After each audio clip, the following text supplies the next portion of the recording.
senators were back in our home states last week, the Washington Post ran this headline: Chinese greenhouse gas emissions now larger than those of developed countries combined.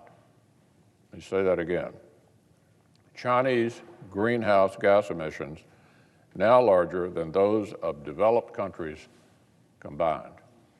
China is out emitting the United States, India, and the entire European Union combined. They're now responsible for more than 1/4 of the entire world's emissions. And Beijing admits they aren't even planning for their emissions to start declining for another decade. It's a clear reality check. No matter how much self-inflicted pain the far left might want to impose on American workers and families, it would barely make any dent in the global calculus.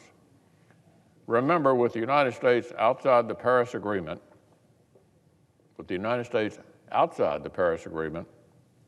our emissions fell on their own, even as our economy grew.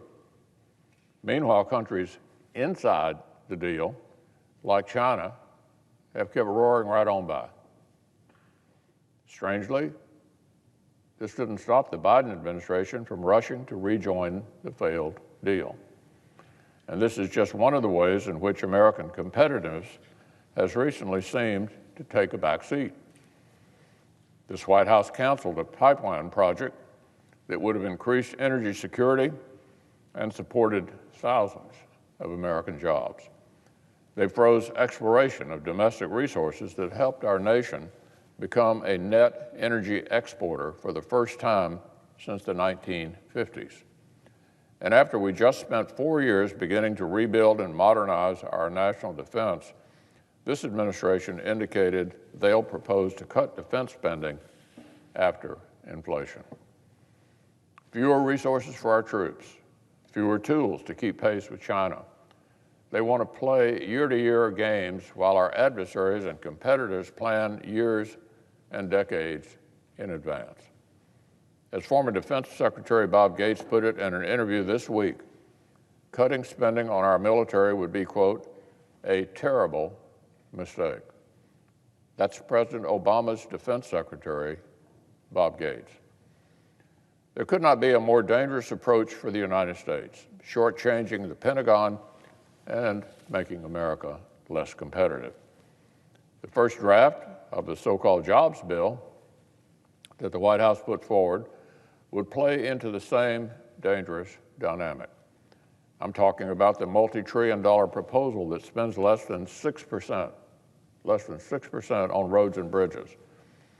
The plan that Ivy League economists say would cost hundreds of billions of dollars more than the White House says, push American workers' wages down, and somehow manage to shrink our economy despite taxing, borrowing, and spending trillions more dollars.